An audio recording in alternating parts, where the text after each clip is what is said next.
And the 8 remaining poker sharks have quite a pedigree, a former World Series champion in every bracket.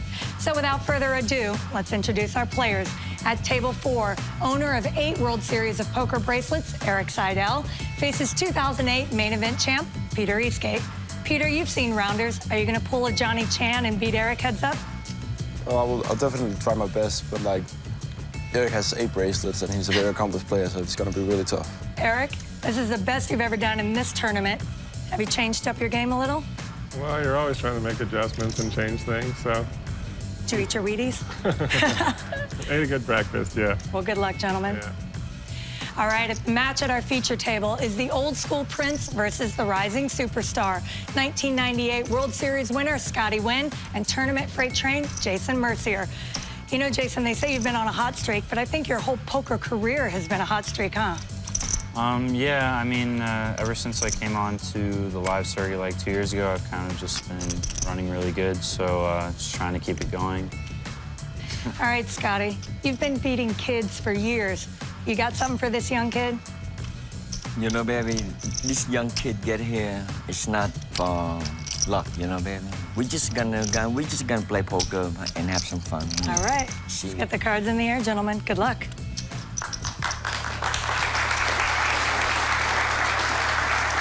Greg Hummer alongside Ali Najad, the quarterfinal round underway here at the 6th Annual National Heads Up Poker Championship.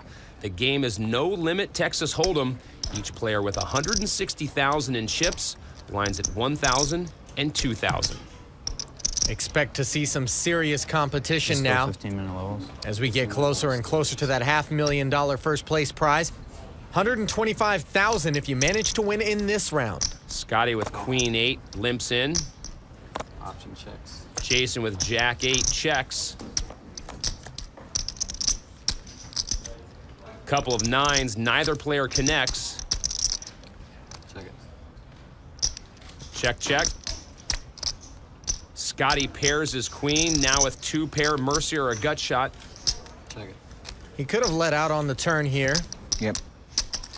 More surprised to see Scotty checking behind him, though. Mercier doesn't hit the 10. Scotty's queen still good. After a check, Scotty bets 2,000. Min bet. And Jason folds. You let me get there with a deuce diamond, baby.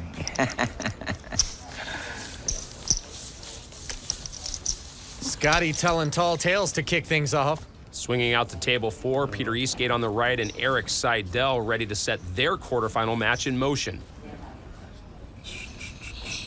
Pocket deuces for Seidel. Raises to 5,000. 10-6 for Eastgate, quick fold. Not a bad start for Erik, picking off a big blind. Looking now at the bracket, 8 players remaining, and it's been a notable run for Erik Seidel thus far. Yes, it has. Previously 0-5 in this tournament, now 3-0 this year. And Win Mercier in the spades bracket. 2 players on new ground here. Scotty's in the quarters for the first time in 6 efforts, and Mercier a strong run in his debut. Why Florida, baby? You know, I heard, you know, every time I turn on Nancy Grace, it's nothing but bad from Florida, huh? Why is that? I have no idea.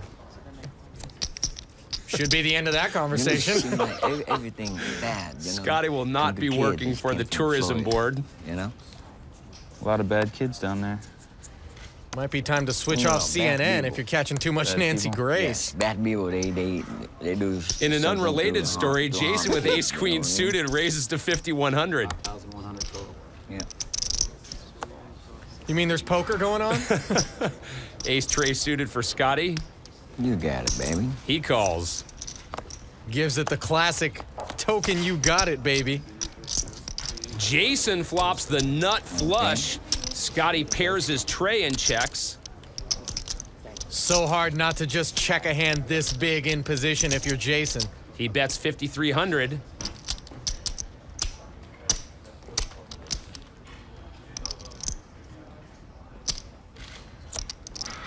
After a long look, Scotty folds. Despite having a pair, he's got no heart in his hand. That's a decent fold, and Mercier looks disappointed.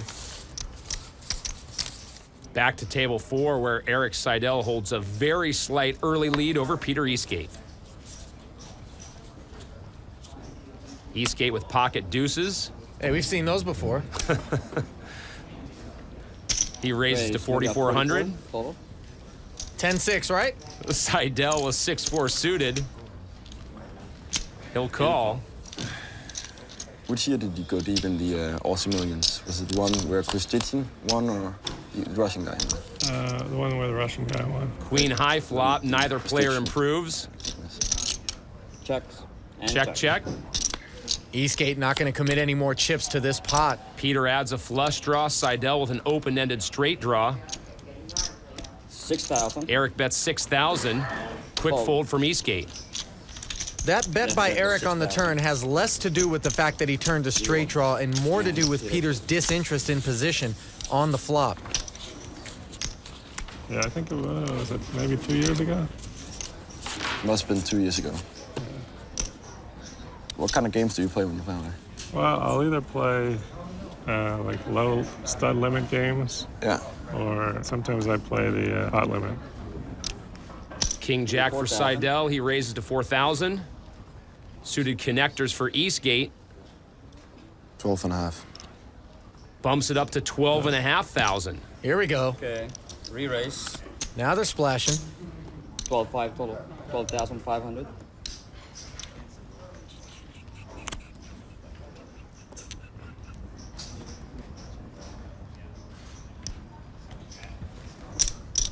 Re-raise from Seidel to 30,000. Now we're playing big pot power poker. Both players are looking to retain control of the pot. Eastgate calls. Almost 20% of all the chips in play in the pot heading to the flop. Seidel flops the Broadway draw air for Eastgate. He checks. Not your favorite flop with 9 high. Time for Seidel to follow through and tell a story. That's 40,000. Seidel bets 2/3 pot. Any bet would have worked there. Eastgate lets it go. Erik showing no fear, taking a nice early chip lead. And Eastgate now down by almost 70,000 in chips. It's a quarterfinal field defined by some of the world's most distinguished competitors. 4 World Series main event champions, including one legend who's done it twice. The rest of the field is every bit as formidable.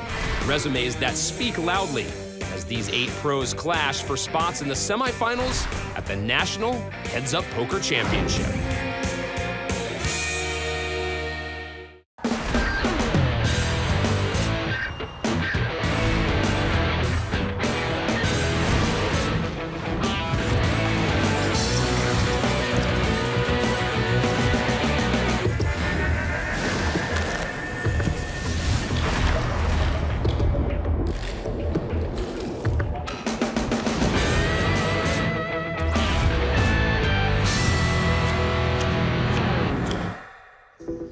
Back inside the Caesars Palace tournament poker room, Erik Seidel holding about a 70,000 chip lead against Peter Eastgate.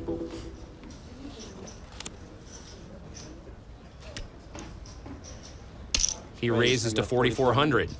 Still very early in this match. Seidel with 8-9 suited. That's the same hand that Eastgate re-raised him with and ended up losing 30K in the big pot that's put the 2 stacks where they are. Little different approach from Erik. Seidel flops a flush draw. He checks. Check from Eastgate. Erik pairs his 8. Eastgate picks up the gut shot straight draw. Seidel checking a second time here. Eastgate can't resist. He bets 5,100. Call 51. Seidel calls. Eastgate's gonna need a 10 or a 7 that's not a club to make the best hand. He doesn't hit. Seidel still in front, and he checks. Oh, you checked? Eastgate checks as well. Seidel now 4-0 in the early going. Peter may have fired a bluff there on the river, but he actually made a pair and had showdown value, so he shut down and hoped. 4 big-time matchups left in the tournament. Let's talk first about Jason Mercier and former main event champ Scotty Wynn. Just take a look at these guys. They are two of the most relaxed in this year's field, and for good reason. Jason's picked up over $4 million in career tournament earnings at the ripe old age of 23, and Scotty, well, he's just been there, done that. Who else can get away with a tracksuit at the table like he can? Look for Scotty to try to play a really patient game and draw this match out, and look for Jason to prevent him from doing so. He's going to get after every pot early, contest them. I think that's going to fluster Scotty, so let's put Mercier through to the semis. Okay, the other match has Eric Seidel and Peter Eastgate. What do you make of this one? In previous years, Eric Seidel in the first round of this event meant a bye. The guy was 0-5, but not the case this year. I think he's finally cracked the code on how to get deep into this event, and let's not sell the guy short. He's an 8-time World Series of Poker bracelet winner, so I'm taking Eric into the semis, but if my luck with predictions is any indication, that means we'll be back here in about a half hour to congratulate Eastgate. Way to play the fence there, partner. Pocket jacks for Eastgate. He raises to 4,400. Queen 7 for Seidel. He'll call.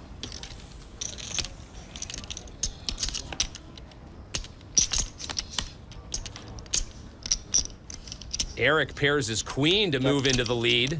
And checks. Check, check. I like that check with 2 overcards out there. Turn pairs the board. Seidel's queens and 4s in front. He bets 5,000. Peter's check on the flop is helping Call. keep this pot small in case he's beat, which he is. Eastgate calls. Ace on the river. Seidel's 2-pair best. Checks. Checks. Both players check, and Eric takes the pot. Peter actually could have tried to bluff. That ace is a great scare card, slowed Eric down. Ace-10 or ace-jack were very real possibilities in Peter's hand. Might have been able to get a king or a queen to fold. Back at the featured table, Scotty Wynn facing a slight deficit against Jason Mercier early on. Scotty with pocket kings. That'll work, baby. Raises to 6,000. Quick fold from Mercier. Scotty not happy with that. You want to get action with kings. Those pocket kings, an example of pre-flop good fortune, but it's been mostly the river that's helped these two sail into the quarters. Mercier passing a tough test first in Daniel Negreanu. And it's a 9. Jason Mercier is on round 2. Meanwhile, the cards started to cut in Scotty's favor right away in round 1. And it is a 6. Scotty Wynn moving on to the second round. Mercier, in turn, added his own tributary to the river.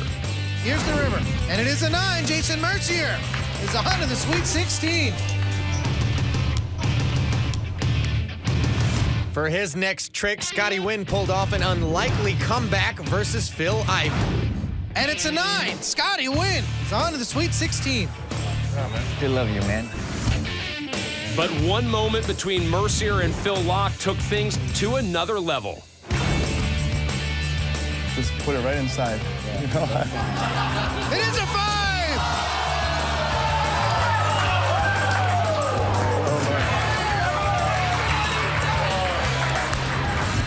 And elsewhere, Scotty's charmed run was far from done against Gabe Kaplan. And it is a heart.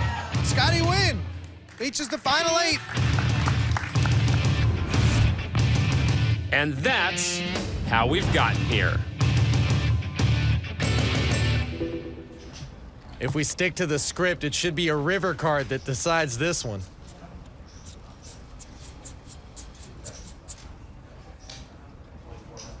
Scotty looks at pocket 8s, limps in. Chasing with king 4 checks. Mercier pairs his 4. Second pair and a good kicker. Now, you don't want to lead out every time like Jason's doing over here and develop a pattern, but it's good to just not give Scotty control of the pot when he's in position. Scotty raises to 6,000. I think he's checking for a weak lead here. Queen on the turn. Mercier still trails Scotty's 8s. Check, check. Ace on the end changes nothing. Board getting uglier and uglier. Scotty happy to roll his 8s over and take the pot. Mercier does not look happy. Nobody likes to lose a pot, but it's still early and he's not down that much. You're watching the 6th annual National Heads Up Poker Championship from Caesars Palace, Las Vegas, the home of champions. Presented by Full Tilt Poker.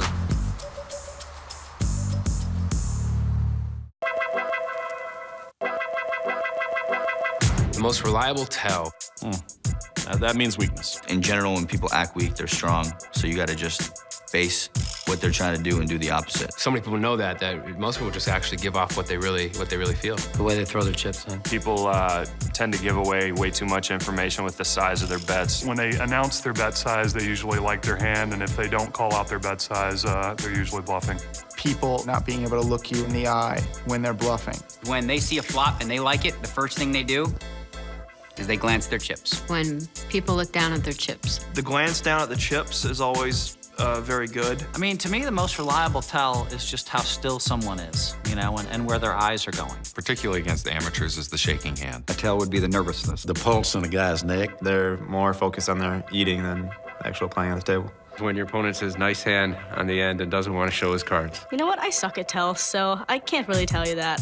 When you turn your head and vomit, I think that lets people know right away that you're not really comfortable in the hand. I would not be talking about the most reliable tell.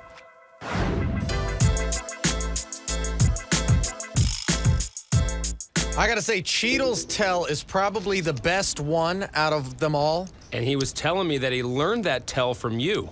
Yeah, I actually threw up directly into his lap one time when we were playing. In all seriousness, Eric Seidel, the only player unwilling to talk about tells, but that's simply his MO, isn't it? I don't know, Craig. Is it his MO? Why is your pulse racing? You mean that comment? I do indeed. Seidel with 5 deuce had called. Eastgate with pocket jacks raises to 6,000. Eric calls. Seidel could have easily folded here, but Peter's a pretty aggressive player, and you don't want to do anything that would play into that or positively reinforce the behavior, like limp fold. Seidel with the gut shot straight draw. Eastgate bets 6,200.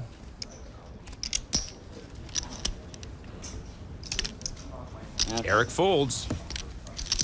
Gut shot not enough to interest Eric there.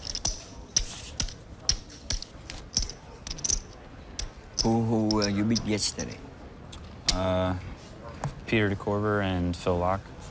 Oh. At the featured table, Scotty wins chip lead, now 25,000 over Jason Mercier. Scotty looks at pocket sevens, limps in. We saw him limp with pocket eights earlier in this match. Ace-9 for Jason. He raises to 7,200.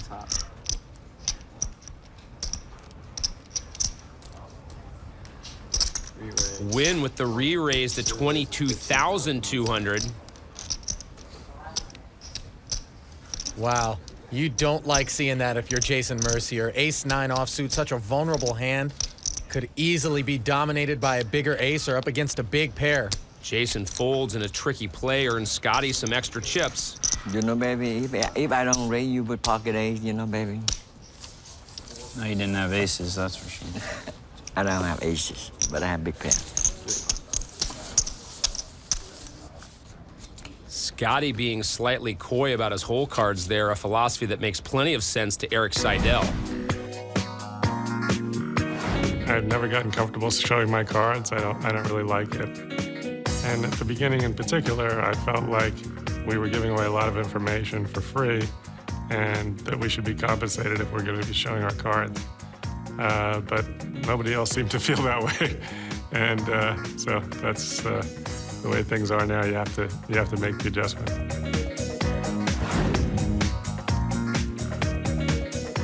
You may be giving away a lot of free information, but the reality is that the popularity of poker is based pretty strongly upon all of the television that's being produced. And it wouldn't be the same if we didn't see hole cards, that's for sure. And whatever adjustments Seidel is making, he doesn't need to make many more. He's up in this match by almost 100,000 in chips. Ace tray going up against king deuce. Seidel with a two-way straight draw. No checks. Needs a deuce or a 6 to get there. No action on the flop. Peter pairs his king. Make it 3,000. He bets 3,000. 3/4 the pot. Call 3. Seidel calls. Eric hits his wheel. This is big trouble here. Peter just made kings up. And Seidel's checking. This is working perfectly. Peter fires the bet. Now here comes the raise, no doubt. You're right, raises it to 24,000. And that's a great size and a quick raise, call. too. Man, perfect card for Eric Seidel. That's just bad luck for Peter Eastgate. And both these two are perfect poker professionals, quiet and focused at the table. But the Vegas Strip moving at high speed.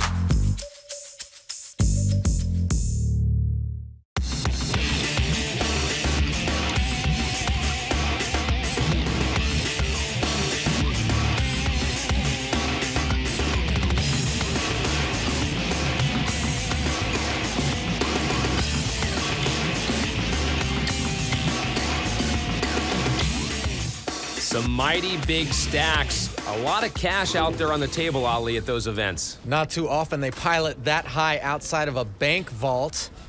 And actually in Berlin, Germany recently, at a European poker tour stop, some armed bandits pulled off a heist, making off with over 700,000 euros. That's a little scary. Yeah, but thankfully we have Caesar and Cleopatra to protect us when we bring our cash out. That's right, Roman security. Limp pot between Eastgate and Seidel. Eric flops an open-ended straight draw. And checks it in position. Big draw, not betting. Seidel hits another straight. Got an open-ended straight flush draw. That's 4,000. He bets 4,000. And Eastgate folds. When you appeared in Curb Your Enthusiasm, like, what was that about, like? It was, I'm in love with the show. Yeah. And I love it as well, yeah. I saw there was a charity auction and so it was for a walk-on part. It actually wasn't what I expected it to be. But you know, I bid on it, and then that was it. To be a stand-in, to like just I kind of sitting in the crowd. Yeah. But it was still kind of fun. King 3 for Eastgate. How much did it cost, the charity? He limps in. It was 20,000. Ace 4 for Seidel, checks. 20,000 just to be an extra, must be nice. Jack high flop, neither player connects. Check. Eric pairs his ace, Eastgate drawing dead. Somebody just connected. Seidel bets 4,000. Another quick fold from Peter. Gonna be tough for Eastgate to climb back into this match at this rate. Seidel's hitting everything. Back at the featured table, Jason Mercier trails by 55,000 chips against Scotty Wynn. Blinds at 1,500 and 3,000. 7-6 for Scotty, he calls. 7-4 for Jason, checks. Scotty with the open-ended straight draw, Jason with a gut shot straight draw.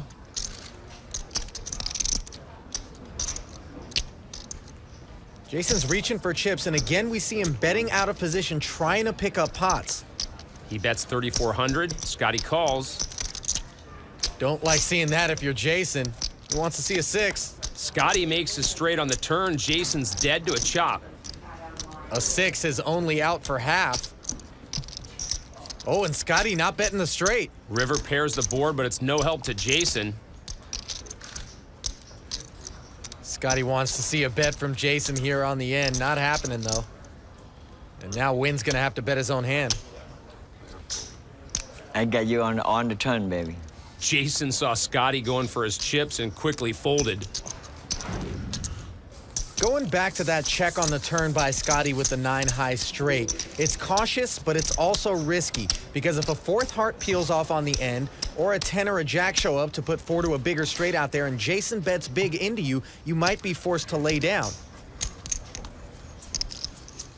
Scotty up 68,000 in chips.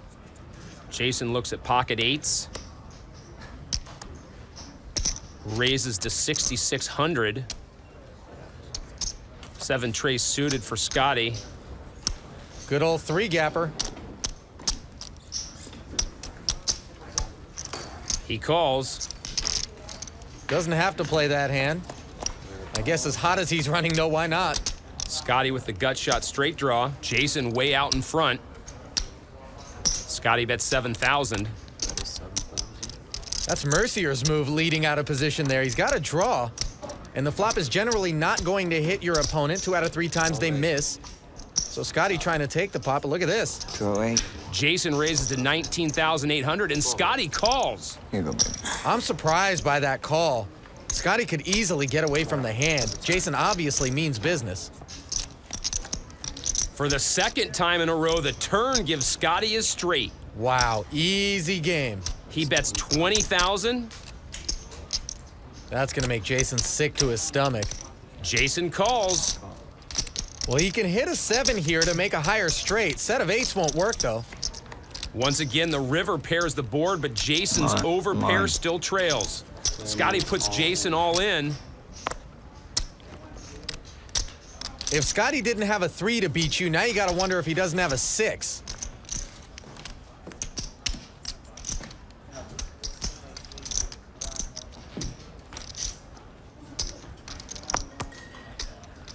Another look from Mercier.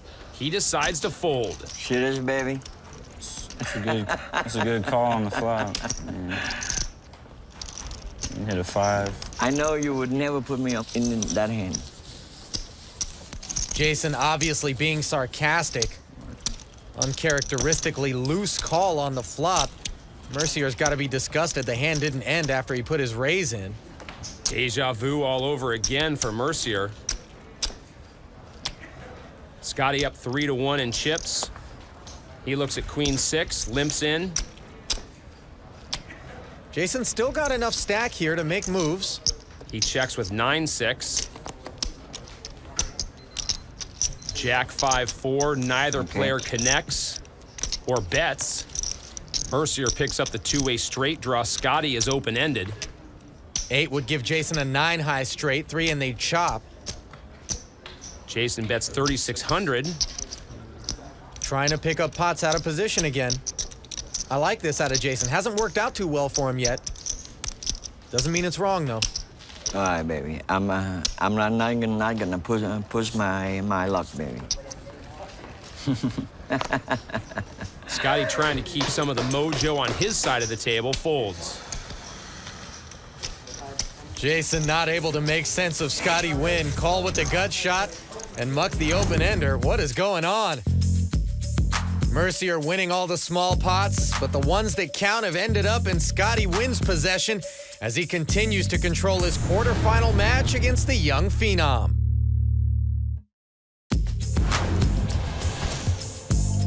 Back at the 6th Annual National Heads Up Poker Championship, there's Erik Seidel, who's gone from hard luck story to bona fide tough out at this event. Not looking good. And Erik Seidel, the 8-time bracelet winner, is once again eliminated in the first round at Heads Up. Just can't seem to crack the code in this format. I was not happy being 0-5, even though I knew it was due mostly to bad luck, because I remember the matches and was doing pretty well in all of them. I love this tournament, so it's been disappointing to not do well over the years. So it's nice to put together a little streak this year.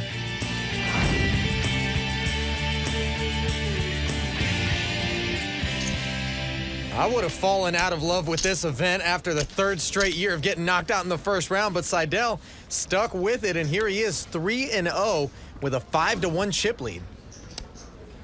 Peter Eastgate sees Jack 5. He limps in. Erik with 8-3 checks.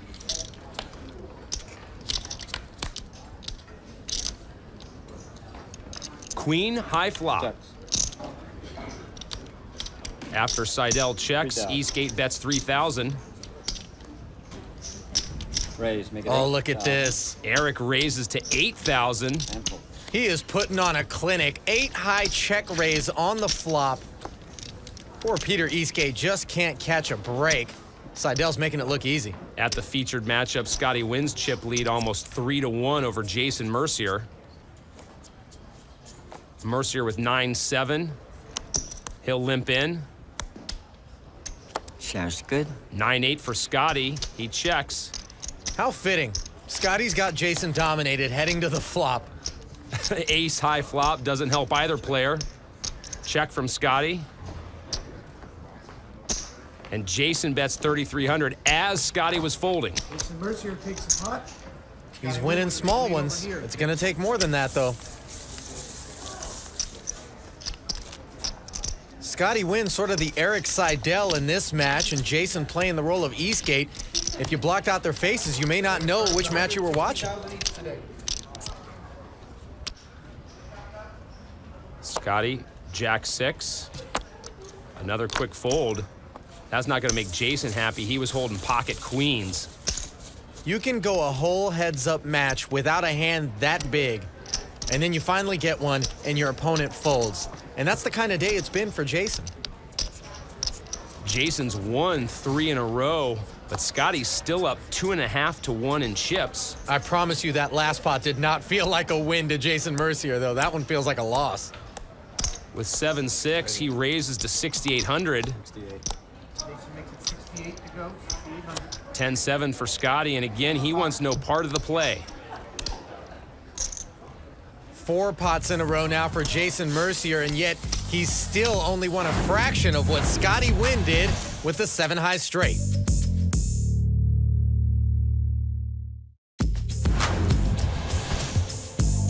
Quarterfinal action continuing at the National Heads Up Poker Championship. Taking a look at Jason Mercier, a rising young star who feels he's just lucky to be here. I went to Italy for an EPT event. After we finished the final table, I went out to a club with some of my friends. Unfortunately, some bad things developed through no real fault of mine except for being in the wrong place at the wrong time. I got stabbed in the back with a beer bottle. I ended up spending a couple days in the hospital. I had like 60 stitches in my back, and it was a pretty rough experience. I kind of realized that I need to learn to appreciate the good things in life. 2 days in a hospital bed far from home is definitely a recipe for some perspective. Didn't slow Jason's poker down, though. He's won over $4 million in 2 years. That'll help heal the wounds, huh? It certainly will, but that perspective, as you mentioned, is always a good thing. Ace-4 for Wynn, he limps in. 10 deuce for Jason, he checks. Jason pairs his deuce, Scotty with the wheel draw. Check, check. It's got to be a 3, right? Turn pairs the board. How did Scotty miss? Mercier bets 3,600. 36.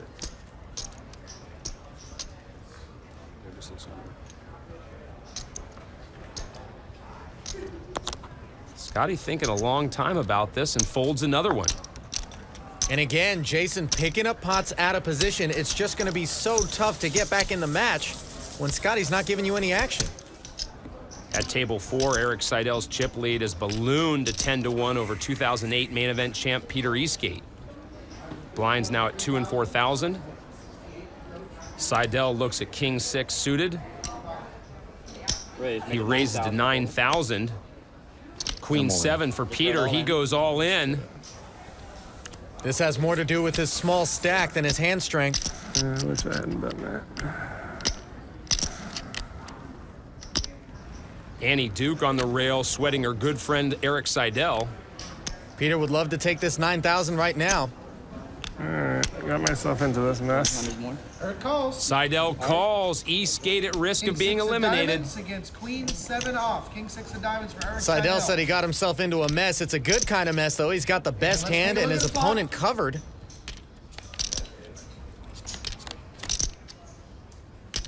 Seven right in the Peter window. pairs his 7. Right back to a mess. 1 diamond on the flop. 7 or queen. We'll win it. Queen of diamonds. Queen of diamonds, not a queen of Here's diamonds. the turn. That's right.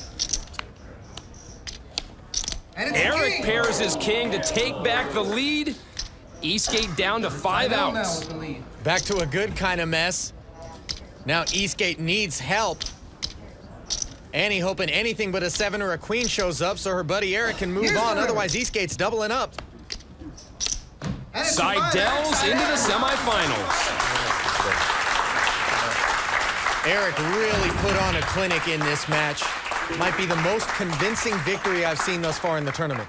Seidel moving on while Mercier tries to cut into Wynn's chip lead, which is currently at over 130,000. Mercier with king 4. He raises to 6,800. Scotty with 9-7. And another fold. And another small pot over to Jason. Let's send it down to Leanne at table 4. Peter, just seems like you got run over there at the table. I mean, were you not getting any cards?